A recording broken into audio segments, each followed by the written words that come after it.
like to start at 6. Good morning, everybody. I was at 8:06. In the morning, 6:36. Evening, 8:06. I don't know.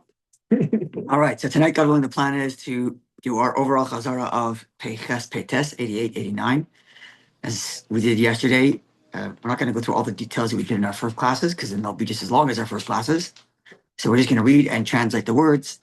And the idea is to refresh our memory of what we're learning. And like this, you can actually go directly from here to do your tests, or at least that section of tests that's relevant to these two Simanim. Not a lot of time to complete the test. And not much time as last time, but They gave us a month last time. we rearranged it such that the test would go through our break. And this time that doesn't exist. But if people need grace, already a few people asked me for a grace period. Grace will be granted. Mm-hmm. But there are some Simanim we have to do before Pesach, though, in order to finish on time. Are we still on time to finish by Elul? Yeah, we are. We are. Finish Elul? We are up to schedule, yes. So we're doing it in a year, not 18 months. No, we're a year, yes. That's the plan. So we are on schedule, and I want to keep that. And there's going to be a break over Pesach, but there's still some Simanim we have to do before Pesach to keep to our schedule. Okay, so the plan tonight is himself to go through Peiches and Peites. So Siman Peiches, not to place meat on the same table where dairy is being eaten. And there contains two subsections. Aleph, Sif 1, subsection 1. Even if we're talking about fowl or meat from non-domesticatable animals, I should say, which, as we learned yesterday, Pei Zayin is only, it is not prohibited biblically. It's rabbinically prohibited, right? Because we learned yesterday, biblically prohibited is only beef and milk, only if they're both kosher and only if they're cooked together. So here, there's multiple reasons why it's not biblical. First of all, you're only putting it on the same table, not cooking it together. So even if it was eaten together and it was full on beef, it would be rabbinic. And it's only a question of fowl, which makes it doubly rabbinic. But nonetheless, it should not be present on the table whilst one is eating cheese. It's only beef or it's kosher meat? So you like a lamb? Kosher meat. Kosher. Right, we learned yesterday, right? Including goats and sheep. Yes, okay, that's... Yeah, behema. That was yesterday's subject. Yeah, sorry. Because beef, I think in English is only cow. Mm-hmm. Right? So you're right, it's not only beef because it includes lamb and goat. Yes, you're right about that. I should just use the Hebrew words, behema. Behema is domesticatable animals, and chaya is non-domesticatable animals, and oif is fowl. Okay. So even if we're talking about chaya and oif, fowl and non-domesticatable animals, which would mean the prohibition of cooking them together would only be rabbinic. Certainly the prohibition of eating them together is only rabbinic. Nonetheless, they should not be on the same, hello, Mayor. Nonetheless, they should, how do I do this?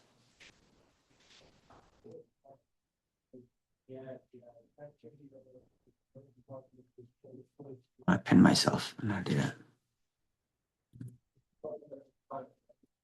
Good, all right. Nonetheless, they should not be on the same table where dairy is being eaten, so that one does not come to, God forbid, eat them at the same time.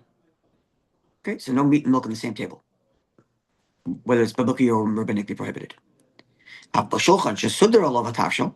So because the concern is you might eat them together, therefore, if you're talking about the countertop where you're preparing the food, then they can be sitting next to each other. So your refrigerator, same thing. Of course, as we learned in our classes, this is with the caveat that they shouldn't touch each other. They shouldn't splash to each other. And if you're the kind of person who eats nibbles while you're preparing food, you also shouldn't be preparing meat and milk at the same time. But assuming all those things aren't an issue, it's just a question of the table in which you're preparing food, you're not eating from it, then there's no direct prohibition of having milk and meat together. Although, as we all know, Yisrael Kadoshim, the Jewish people are extra holy, and we have separate counters for milk and meat. Base number 2. This prohibition not to allow for milk and meat to be on the same table. Dafka specifically b'shnei b'nei adam, for when two people are eating. Hamakirim zeh, who recognize each other. They're familiar with one another. Even though they are generally particular not to eat off each other's plates, but because they are familiar with one another, that's already enough to say they shouldn't be eating together, lest they end up overstepping their usual concern not to eat from each other and end up, God forbid, eating from each other.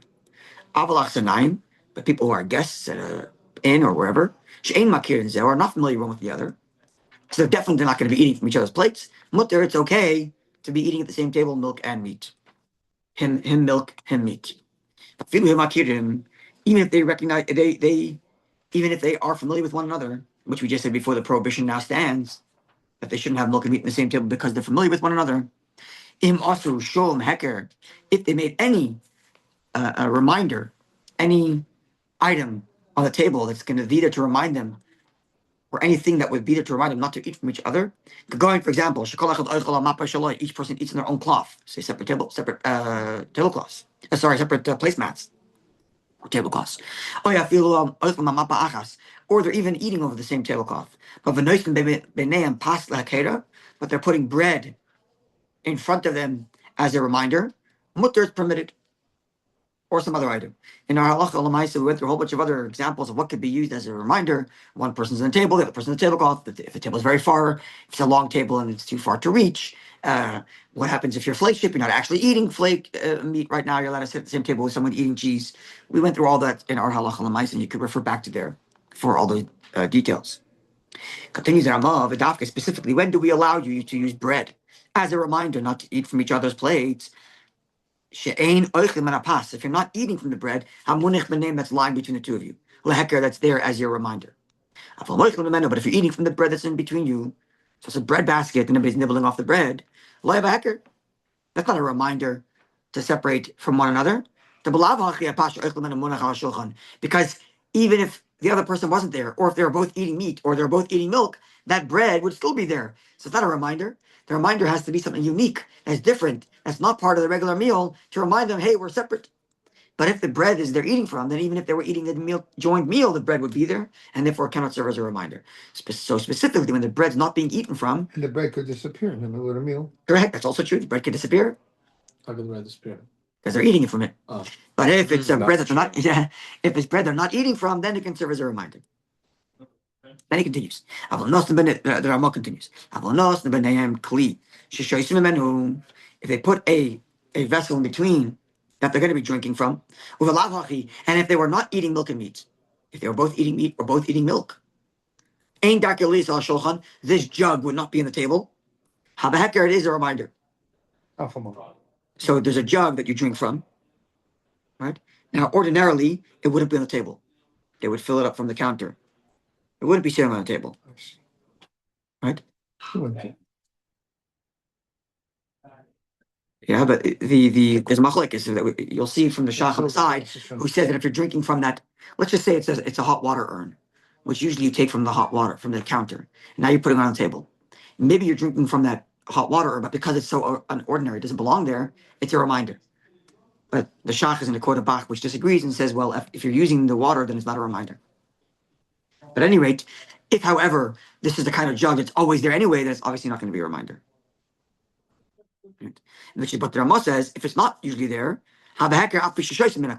it's considered a reminder, even if you generally drink, even if you're going to be drinking from it. So that's what I'm using the example of an urn. No one has a plug-in urn on the dinner table. You have it on the countertop. Now, maybe you'll be drinking hot water during your meal, but that urn is still not there. And therefore, if it's on the table, it'll be a reminder that you're separate, even though you're both going to be drinking from it. But again, you'll see from the side, the Shach disagrees, quotes a Bach, which disagrees. Much more so continues Ramah, if they put a candelabra, or a shardvarim, or any other items, sha'al shulchan on the table, that's ordinarily not present at the meal, to have a heker, this serves as a reminder. Generally, the more detailed, the details surrounding the laws of that which is a heker, a reminder not to eat from somebody else's plate, is in the laws of Nida. Heker is a reminder? Heker is Heker is a recognition. Literally, heker means recognition. Something that's recognizable as a reminder for something. It's like a red string around your finger, right? That's kind of what it is. So the laws around this, the details of this are actually mostly the laws of Nida. So you can refer there for more details. Many of those details we discussed in our Halacha Chazarah L'maaseh. Continues the Rama. Says the you should be careful. Don't drink from one cup. Don't drink from one cup. If one person's eating milk and one person's eating meat, even though it's just water you're drinking, it's part. Why? Because residue of your food sticks to the cup that you drink out of, and someone else, God forbid, might do the same. The other person who's eating the other type will get a little bit of flavor from what you've left behind in the cup.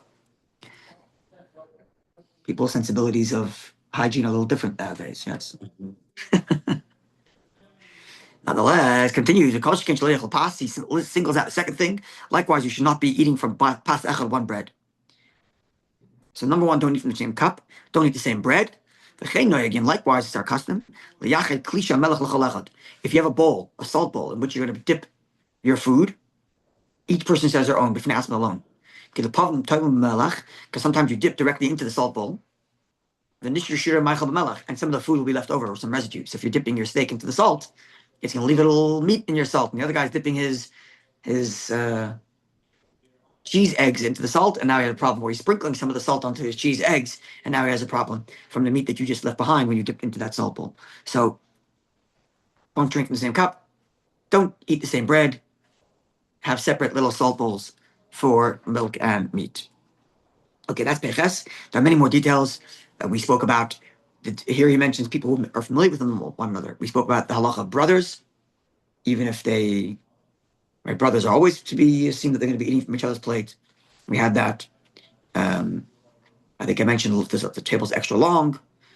One's in the tablecloth, one's on the table, and other such details I spoke about. In other words, they can't reach one another without getting They up can't reach from their place. Yeah, that's right. And if one is finished eating, even though he is milchik, still sit at the same table and someone else is eating fleshik. We spoke about that as well. Okay, so all that is there. Siman Peites. This is the big one about not waiting. About waiting between milk and meat. So you'll remember from the original Gemara. The Gemara told us, we're just going to recap. I don't want to go through the whole intro that we did the first time, but just the main essential points because it's relevant to understanding the Siman. And as far as refresher. When it comes to, as far as the law of the Gemara goes, the Medina de Gemara, after cheese, no reason to wait at all. You rinse your mouth out, new meal, and eat. Eat meat. New meal, that's all it's required. When it comes to meat, dairy after meat, the Gemara said, wait till the next meal. What does the next meal mean? The amount of time that's going to elapse between one meal and the next, which would mean you have to wait 6 hours after meat till you get to milk. Or does it mean just next meal, which means, again, wash your mouth out, bench, and go right to cheese after meat. That was the machlekes of Rishonim, the machlekes of the post Gemara commentaries, and understanding what the Gemara means when it says, wait till your next meal after you eat meat before you eat dairy. Yes? Now, we are going to rule, as per the majority of the understanding of the Gemara, that it means wait till the next meal, meaning the amount of time till your next meal, which means 6 hours. Why wait 6 hours? Two opinions, Rashi Rambam. Opinion one is that flavor from your digestive system flavor of meat still comes up into your mouth for 6 hours after eating meat. Not to get too grotesque, but if you're polite in Japan, right? I think that's what it is. You burp in Japan, it's polite, correct? Isn't that right? Really? Isn't that a thing?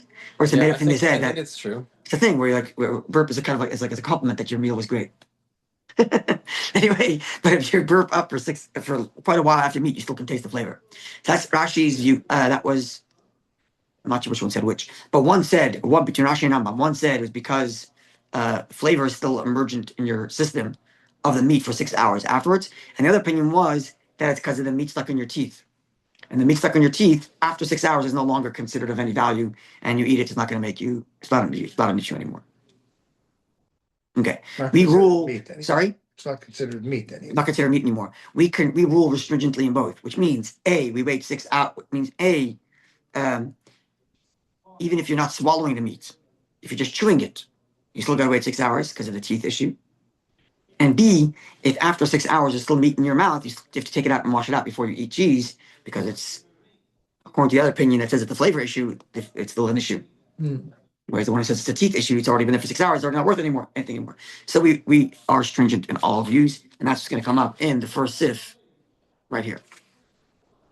So let's read that. Siman Peites, chapter 89. Sheloi lechol gvina acharei basar, not to eat cheese after meat, not to eat dairy after meat. Uboy dalot sifim, and this contains 4 sif. Aleph, sif 1. Achal basar, if one ate meat, afilu shel chayav oiv, even if it's only meat that is rabbinically part of the prohibition, that is from chaya, undomesticatable animals, or fowl. Lo yochol gvina acharav, one should not eat dairy after eating any kind of meat, whether rabbinically prohibited or biblically prohibited. And until such time, that he waits 6 hours. 6 hours from when he stops eating the cheese or when he stops eating meat. Right? Not 6 hours from benching, not 6 hours from the end of your meal, but 6 hours from when you finish eating meat. Right? This is relevant on Shabbos and eating pizza Matzah Shabbos. You count 6 hours when you finish your chant, not when you finish your comfort and bench an hour later. Yeah? We wait 6 hours from when you get home from shul to be safe. Okay, that's right. You had enough mashkin, you don't know. You don't know. Yeah, but it's often the case where you sit around and have kumpat and a tea and you bench half an hour, 45 minutes, or an hour after you had shalant. You don't have to wait that extra hour. Okay. Now, but even if you waited 6 hours, if there is some meat stuck between your teeth, it has to be removed. Because even though, according to the opinion which says that the reason to wait 6 hours is because the meat in the teeth, which means according to that opinion, this meat is worthless. But nonetheless, we're stringent for the other opinion and take the meat out. Likewise, conversely, one who chews meat to feed their child to make it soft. So they're not actually swallowing the meat; they're just chewing it. So you still got to wait 6 hours, according to the opinion which says we're worried about meat being stuck in teeth.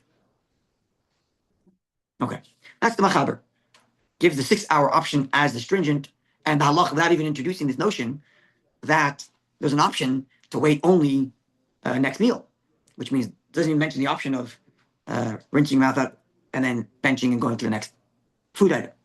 It just says the halacha, Rashi Rambam, wait 6 hours, both reasons. Says the Ramah. With me? Yeah?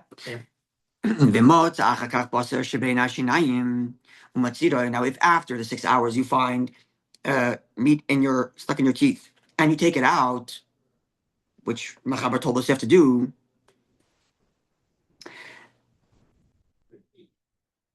where am I lost my place? You have to rinse out, piv your mouth with a part of the liquid before you eat any dairy. Okay, so the Rama adds another element, which is rinse your mouth out. And this is specifically when you're removing the meat now. If you're not removing meat now, because there's no meat in your teeth, and it's just a question of the flavor that was left over from 6 hours ago, there's no reason to rinse your mouth out.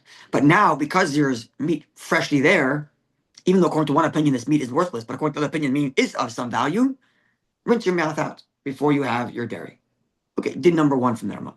Continues the Rama. He's only adding to what the Machaber said, because the Machaber said also remove the meat. Didn't add, yeah, he's adding detail to rinse your mouth out. Oh. He's adding. That's it. Did Machaber disagree with that? I don't know. Look, the Machaber say you don't have to. Maybe. It's not clear how you remove it. So one of the ways to remove it is to. No, it's rinse your mouth in addition to removing. What? It's rinsing your mouth in addition to removing. Yeah, it's rinse your mouth in addition to removing. Okay. Now the Rama introduces the lenient opinion. The other view of the Gemara. The other understanding of the Gemara. There are those that say there's no reason to wait 6 hours after eating meat before you eat dairy. Rather, miyad, im siluk, as soon as you're done your meal, ubirach berchas hamazon and you benched, mutter, you can eat your dairy right away. Day, but 2 things you have to do. So when you found meat in your teeth, said there are 2 things to do: remove the meat and rinse your mouth out. Here, you're finished benching. According to this opinion, you finish your meat meal, you bench, and you go straight to cheese. 10 minutes later, 5 minutes later, however long it takes you to bench. But 2 things you need to do. Number 1, aidei kinuach. This is by wiping your mouth out. And as we're going to learn, wiping your mouth out means to chew on some part of a food that serves as like a wiping agency. Bread, But we're going to see not to use vegetables because it makes things get stuck. But bread or something like that, we're going to learn in a minute. But that's kinuach, is to wipe your mouth out. A. B. Hadacha, to wash your Rinse. to rinse your mouth out with parva liquid. So second opinion. However, says the Ramah, but the accepted practice, the Medinas Elo in our countries, in Ashkenaz land, not like the Machaber, which said to wait 6 hours, and not as lenient as the second opinion that we just quoted, which says you don't have to wait at all. You just got to go to your next meal after you benched. Our custom is to wait only 1 hour after meat, which is a kind of compromise view, which is nishtahin nishtaher, but it's some sort of compromise view. And we discussed when we learned it then what exactly is the backing of the Ramah. We mentioned the Zazoyar. There's a Zoyar which says to wait an hour, right? The Zoyar says to wait an hour after milk and meat, which is why we wait after dairy an hour. Even though the Shulchan Aruch, we're going to say, learns you don't need to, but we wait the hour because of the Zoyar. So perhaps the hour that the Ramah is telling you is because of that Zoyar. We also mentioned that there's perhaps the reason is to give some time frame. Otherwise, you rumble for benching and eat the next thing, and then rumble for benching and go back to the other one. So put a time frame there so that it doesn't just rumble off of benching and then eat the next one, but to rather make a sort of stop and break. That was another view. We have different reasons why the Ramah says why this Ashkenazi custom at the time was this compromised 1 hour wait. Right? People eat dairy after that 1 hour. However, the waiting an hour is not enough. You have to bench after eating, because if you're following the view that says to wait 6 hours, and you're interpreting the Gemara when the Gemara says wait till the next meal, it means wait for the time of the next meal, and that's how you're interpreting that line in the Gemara. You're waiting 6 hours, great. But if you're not interpreting the Gemara that way, then what's the meaning of the Gemara when the Gemara says wait till the next meal? It means to bench. So to take the compromise view and say, oh, I'm being machmir by waiting an hour and not just going to the next meal, but to forget to bench is to do the secondary issue and not take care of the primary issue. The primary issue is to make sure it's another meal, as per the Gemara, and therefore make sure you bench. Clear? Mm-hmm. Yeah. To us, because then once you bench, it's another meal, which is what the Gemara required. The mutalechal, the divrei mekilim, which according to the lenient version of how you understand the Gemara, one would be allowed to eat the next item going from meat to dairy. But if you don't bench, waiting an hour will be of no value. You're being more machmer because you're waiting an hour, but you're not doing the basic requirement of the Gemara, which is to get to the next meal. Right? This is an important component on Shavuos. You can imagine you're an Ashkenazi Jew living in some town in the 1500s, and you know that our custom is always to wait an hour. So you have a meat meal, and you sit around, you serve coffee, and you serve kompot and whatever, and then you serve your dairy an hour later because it's Shavuos, and we always wait an hour, but you forgot to bench. That's what our Ramah reminded you. I understand we wait an hour, that's okay, and that's a chumrah, but when you do that chumrah, don't forget the basic halacha, which is make sure you bench, because it's got to be another meal as per the Gemara's instruction to wait the next meal, at least in the lenient interpretation of the Gemara. And therefore, not continue the Ramah. There's no difference. Whether that hour happened before you benched or after. It doesn't have to be an hour after benching. It's got to be an hour after finish eating meat. So wait an hour, bench at any point during that hour, and then go to your dairy. And if you found meat stuck between your teeth after that hour,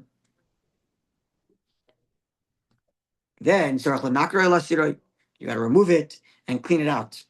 Nanakre is more stronger terminology than just clean it out, to remove it. Nanakre means to really to scour. Nikor is the term used to describe when they extract the non-kosher veins from the animal. That's the term. There's nikor. Same term here. It's like a stronger term. Okay. Yesh continues at the beginning. Sorry? At the beginning to remove the. If you find meat, then you should remove the meat. He says even after 6 hours. Should rinse. But here he's going. That's if you're going with the stringent view of waiting 6 hours. But we're going with the lenient view that you just have to wait till the next meal. We're machmer to add an hour. But it says that don't forget to remove the meat from your teeth. So which means you have 3 conditions between meat and dairy if you're taking the lenient view. hour benching, remove meat from your mouth. If you're taking this lenient, compromised Ashkenazi view. I don't know that people practice this today. We remember from the commentaries on the side that 6 hours has become standard, even in Ashkenaz. Sorry? Someone said that the Yekis wait 3 hours, and again, I still don't know where that comes from, but I've heard it from enough sources to Can I believe. ask you a question? Sure. First of all, you can ask Merovitz about the halacha of 3 hours for Yekers. It's very specific and only applies to very specific Germans from a specific town. That's a side note. My question is about the taste of meat. Yeah. So, like, I mean, I don't know about everybody on this group, but you have a good cholent at 2 o'clock in the afternoon. It happens to me very often that the next morning I'll wake up and I'll still taste the cholent. This is a true. It's a fun. I was actually thinking about that. When meat is very. I was thinking about that, and sorry, I don't know. I don't have a good answer for it. I'm sure it's discussed. When I was thinking about it, my instinct answer is that the Chachamim have to put like a line somewhere. And they're going to put the line at the end of how long it takes to digest at the maximum, which is 6 hours. So done. That's going to be my guess. Because otherwise, it kind of never ends. But if I've done it and... Sorry?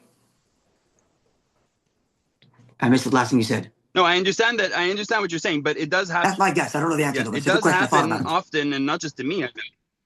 Yeah. No. And they could have said, so long as you taste meat in your mouth, don't eat milk. They could have said that. They didn't. So, I don't know. Good question. And maybe if we go back to our, my notes when we prepared the intro to this class, maybe it's going to be there. But I don't remember right now. But I thought about that. Good question. Okay. Sorry? Okay, so let's go forward. Yeshem continues our mother. Those that say, the aim levarich berch samazin, one should not bench al manas lechal gvina for the purpose of eating dairy. Because we mentioned this when we learned this at the time. This gets into the laws of benching. The laws of ending your meal is a whole section of there's a whole section of the Shulchan Aruch that discusses the laws of concluding your meal and what concludes your meal in terms of, let's say, requiring another bracha. So, for example, desserts, even though you haven't benched it, you still make a bracha because your meal's over, and now it's a dessert. You make a bracha. You make ha'etz on that. Couldn't it be because you didn't have in mind with your, your it's not about that. It's a different story. We're not going to the laws of benching right now, but I'm just telling you it's a mitzvah. There's a whole set of laws there. Another example is if you did Netilas Yadayim, if you did like Ma'am Achronim, and then you decide to eat something, new bracha, because in the act of Ma'am Achronim you made a decision the meal is over, right? So now in this case where the person is benching with the expressed intention of eating cheese, his meal is not actually over. You just kind of stuck a benching in. Right? So to say, the Gemara said, wait till your next meal till you have cheese. This isn't your next meal. You just like a big benching mid-meal because you knew before you benched you're going to continue eating. Right? So those that say that you shouldn't therefore bench with the expressed intention of having just continuing to eat cheese right after. But continues the Ramah, but people are not so particular about this, and if they bench, end meal, and they go to the next. So from this language of the Ramah, in this Arden Bazah, it seems pretty straightforward. This was common practice. People waited an hour, benched, and ate cheese. Okay. There are those that are more particular. To wait the full 6 hours, as the Machaber told us we should, based on Rambam and Rashi, after eating meat, before ligvina, before we're eating dairy. And although the common practice in my country, I just told you, is to wait the hour, I think the correct thing to do is to wait 6 hours, says the Ramah. Right? And we learned, I think, in our classic that the Marshal says that actually even a din you wait 6 hours, not just because of custom, but you actually should. I think the Taz and the Shach mentioned it, so it's probably on the notes on the side there. Okay, clear? Just go. Yeah. Well, we needed to remove the meat from our teeth and also rinse the mouth. If you're waiting after 6 hours. No. He didn't say remove. No, if you don't have to go seeking out meat in your teeth every time you go to eat milk. After 6 hours, you don't have to assume that there's meat there. If you find, you remove it and rinse out. And you don't have to seek it out. But if it's only 1 hour, then he says go remove. Don't have to rinse. He didn't mention rinse because you're relying on the lenient opinion which says next meal is enough. But he does say to do like a real proper removal. Right? I don't think he doesn't mention washing it out there, which is a good point. Right, it doesn't mention that. Yeah. So it seems there's more stringency after 6 hours than after 1 hour. If you're taking that view, it's a more stringent view, yeah. It's more stringent to View, do it's with a the music- meat it's a- after it's a 6 dis- hours than it's right, it's a after different- 1 it's- hour. Correct. It's a more stringent understanding of the Gemara's intention, and therefore comes along with more. Because the meat Becomes stuck. It's more stuck. We have to remember that the eating itself is not there's no biblical prohibition here. It's only if it's cooked together, it's a prohibition. Right. It's supposed to cook together. It's eating milk, following meat. So even if you end up, God forbid, violating this, you haven't violated a biblical prohibition. No. Right. So exactly, these are all stringencies upon stringencies. They're all safeguards that go pretty far. Because biblically speaking, it's only if it's cooked together, and this was not. Right. So that's perhaps part of the leniency component here. Okay, now comes to Bays. What are the conditions under which one can eat meat after dairy? Halacha Bays, Halacha Aleph was dairy after meat, and now we're going to meat after dairy. Achal Gvina, one ate dairy. Mutter, one is permitted. Lechel Achar Basar Miyad. You can have meat directly afterwards, no problem. Well, for sure. Sorry? You don't even have to have a new meal. You don't even have to bench. Because the Gemara's instruction to wait next meal, whether that means benching or that means waiting 6 hours, was only with respect to meat after dairy, not the other way around. Vavad, but here's what you have to do. She'ayin biyadav, you have to investigate and check your hands. There shouldn't be any residue of cheese left on your hands. You have to look to see. Now, if it's nighttime and you can't check your hands, it's too dark. If you can't really properly examine your hands, it's too dark. And candelabras are not strong enough, right? This is pre-electricity days. Then says the Shulchan Aruch, you have to wash your hands. So that's number one. Number one, you're gonna make sure your hands are. That's interesting. How much do you see in your mouth when the light is on? And No, it's it's your not- hands. No, but your mouth. Now, You have to the wash mouth is out coming your next. mouth and rinse No. it. Now we're talking about hands. And you have to wash out. That's your mouth separate. and rinse it. Washing your mouth out is irrelevant whether it's night or day. The night or day is only hands. Okay. Examine your hands. Hands. And remember, you don't have running water. Washing by night. You don't have running water. So But we want to day or night, he washes everything. correct. So you don't have running water. So you want to conserve the water in your house. So if you can examine your hands without using water, you would prefer to do that. Okay, so that's din one. Make sure your hands are clean, either by looking at it because it's daytime or washing them because it's nighttime. Additionally, you got to you have to wipe your mouth out, which we said. Well, okay, we'll now. Here's where the Shulchan Aruch is going to tell us what the definition of wiping your mouth out is, which I mentioned before. What confused me what I said, because he wrote in the margin over here, also he must wash everything. It also means, in addition, whether it's night or day. Another item. First of all, make sure your hands are clean. Night, day, either examine or wash. Additionally, make sure your mouth is clean. And mouth clean requires two things. I would have written instead of also in any case. So I would have understood. We just put it in a new paragraph. So he puts it as also. The word also should be in another paragraph. That's all. Right. Should be the next paragraph. That's all. You make it the next paragraph. So you also, additionally, you have to make sure your mouth is clean. And mouth clean takes two steps. Number one, to wipe out the mouth. Number two, to rinse out the mouth using parva food, obviously. Now, how do you do wiping and cleaning? Says the Mechaber about kinuach, wiping the mouth is pas. You should chew on bread. And that way you wipe your mouth out very well using that bread. So you can't just chew bread and swallow it. You gotta chew it and push it around your mouth so that your bread is being used like a sponge internally to remove any residue of dairy. Likewise, you can use b'chol davar sheyirtza. You can use any other parva food as this wiping agent. Chutz, with the exception of kimcha, flour, v'tamri v'yarki, and dates and vegetables, because they don't wipe anything, they'll actually make things stuck. As he says, it gets stuck in what's called the chini chaim. How do they translate it? Because here it gives the definition. It's the back of your mouth, on top of your jaw, before you swallow. There's the empty space there, and the vegetables and stuff get stuck there. So if it's going to get stuck there, it's going to have the opposite effect. How does he translate the word chini chaim? That's going to get stuck where? How does he translate it in English? Don't use vegetables because, how does the translation go? Because these foods attach to the palate. Ah, use the word palate. Okay. Here it says Makam Lamaila Beis Habliya, a place above the swallowing Place area, above the close to the swallow. teeth. So it's the back of the mouth. I think it's like the gap. I have to think Yeah. of this.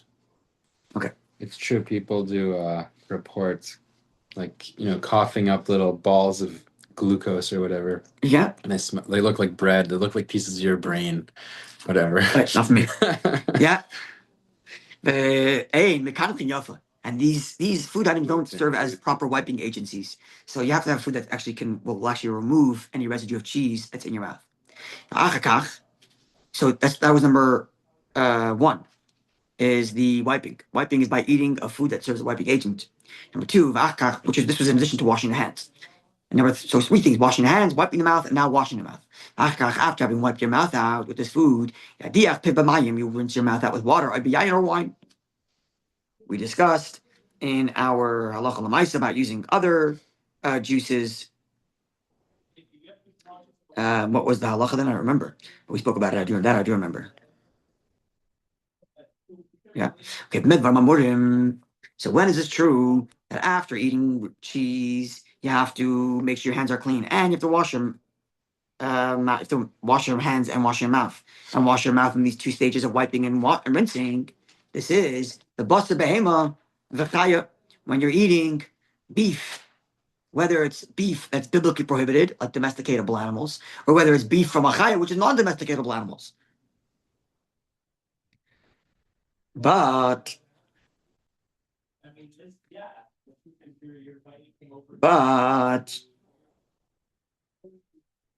and that's because they all look like beef, even though chaya, the undomesticatable animal, is only rabbinic.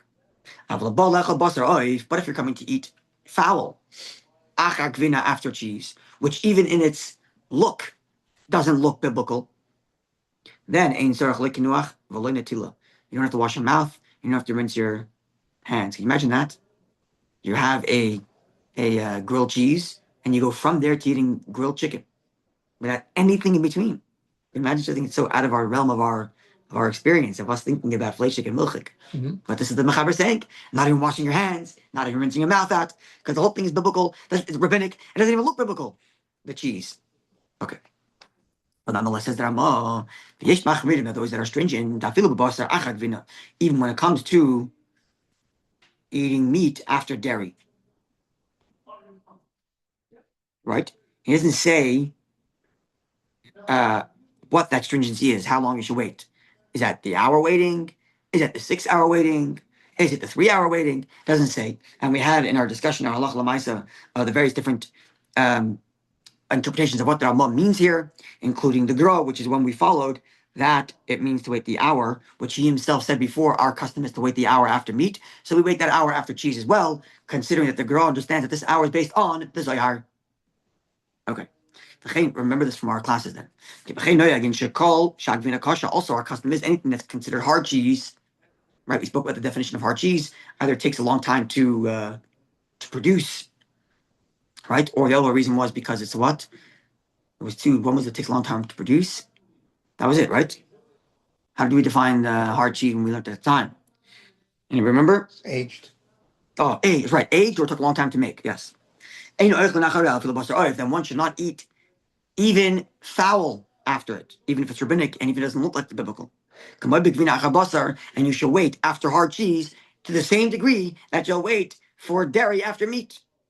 Which means if you're of the custom to wait 6 hours after meat, the same thing should be applied to hard cheese. If you're of the custom to wait an hour after meat, the same thing should be applied to hard cheese. And thus, when it comes to hard cheese, Enter Rabbi Handel. Enter Rabbi Handel, which we still don't have our clarity on. But yes, but at least certainly when it comes to like what's the word, blue cheese or things like that, which are definitely aged hard cheese. Okay, but there are those that are custom. You don't have to, what's the word? You don't have to admonish those who are lenient and don't wait the 6 hours after hard cheese. Rak, on one condition, after the hard cheese, you should rinse your mouth out and wipe and rinse your mouth out. And don't rely on the machaber's leniency of doing nothing after cheese when you go to fowl. Here, because it's hard cheese, make sure you do a proper wiping and rinsing. Then it tells and wash your hands to remove any residue from the cheese. But I would urge you, says the Rama, the right and proper thing is to be stringent and wait the 6 full hours or whatever, however many hours it is you're waiting between meat and milk to do the same thing after hard cheese before having meat. Okay, Sif Gimel now comes to the halachas of not where you ate milk or meat directly, but you ate fleshik food, but it itself is not flesh. It's meat. It's a food that absorbed meat flavor, but it itself isn't meat. And what's this deal with the waiting between that and dairy? That's halacha Gimel. If someone ate a fleshik dish, so it was food cooked with meat, but you're not eating the meat itself. So it only has flavor of meat. It doesn't have actual meat in it. You can go afterwards and eat a food that was cooked with cheese, even though it doesn't have cheese. So it's The first one didn't have meat. Each side is didn't that's have right. cheese. Each side is a step removed. The first one didn't have meat. The second one didn't have cheese, but they both absorb meat and cheese flavor respectively. You can eat one after the other. Right. And even washing your hands between one and the other because the residue is only optional, not required. Says that though those that actually say this washing between a fleshik food and a milchik food is not optional, it's actually required. Aval continues machaber, but in now, if the second one, if one or the other is actual meat or cheese, so you started off with meat flavored food, and you're going to actual cheese, or the other way around, you're eating actual meat, and then after having just eaten cheese, a cheese dish without any cheese in it. So one of the two is actual meat or actual cheese, respectively. Then you sorry. All you got to wash your hands. Wash your hands. That's right. Because one of the two has actual substance that will give you actual residue of the actual prohibited mixed item. Therefore, you have to wash. In the first case, where there's no actual meat or cheese. So what residue might be on your hand?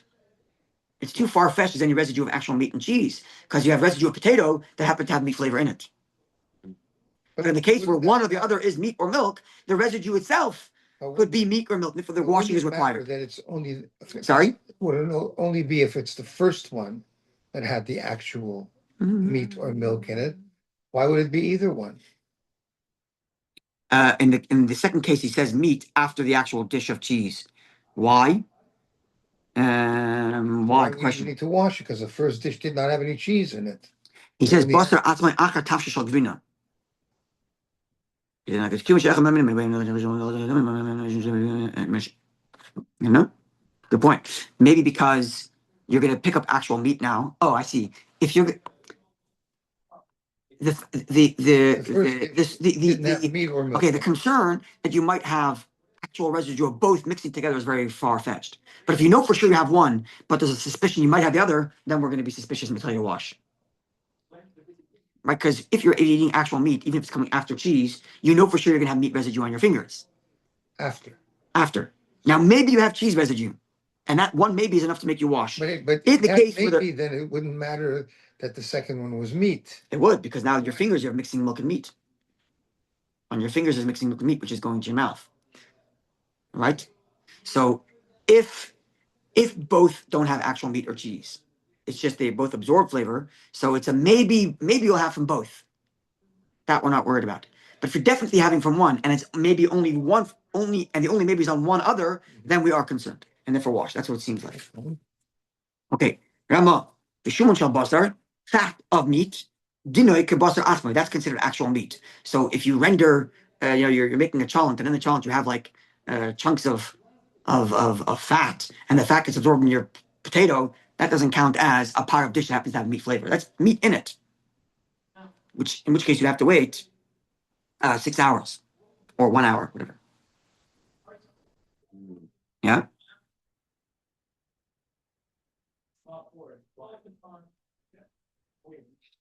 Or maybe actually he's saying just eating the actual fat itself. I don't think he's talking about absorption in food.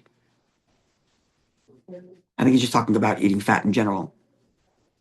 Right? But I think the same thing applies even if it's absorbing food. Because the actual, even though it may not, even though it may not be an issue of getting stuck in the teeth, we're still stringent in the waiting 6 hours because it's considered actual meat. It continues that the nog our custom now is lahachmer to be stringent, not to eat cheese after a part of a food that absorbed meat flavor. We don't eat cheese afterwards, even though the Machaber told us all you have to do is wash your hands. But nonetheless, we wait as if you were eating actual meat.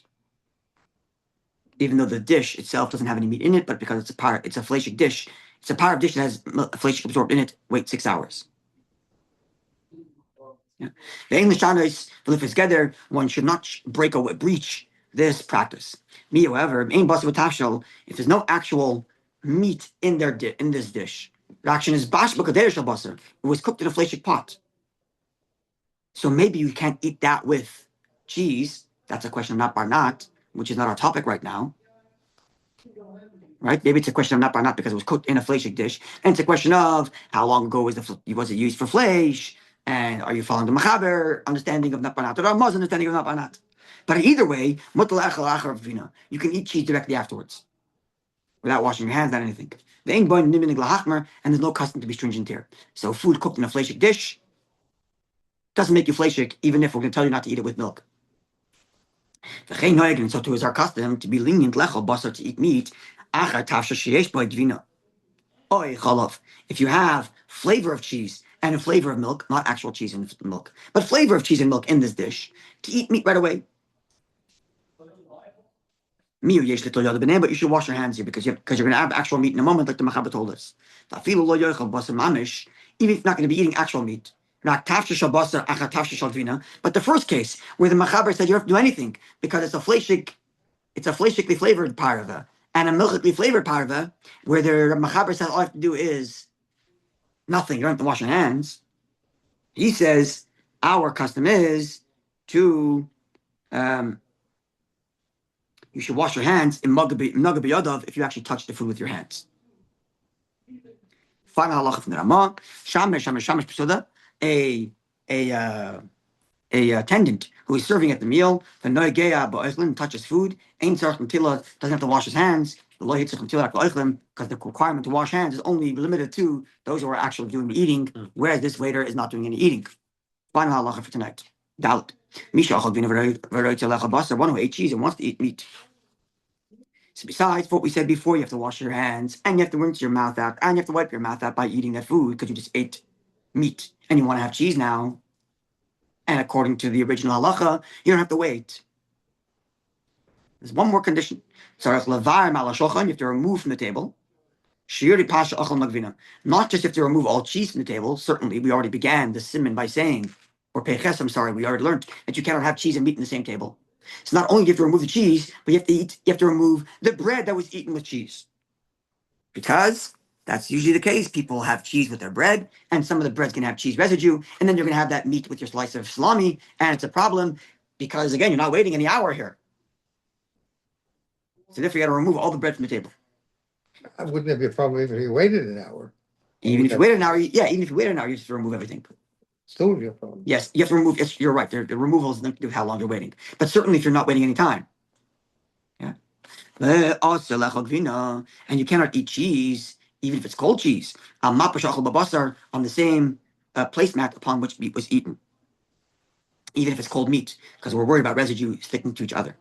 Hagar says the Ramah, the same thing is true the other way around. Not to eat meat on a placemat upon which cheese was eaten earlier. Usher is prohibited for the same reason because it's residue that might stick. It's more so. One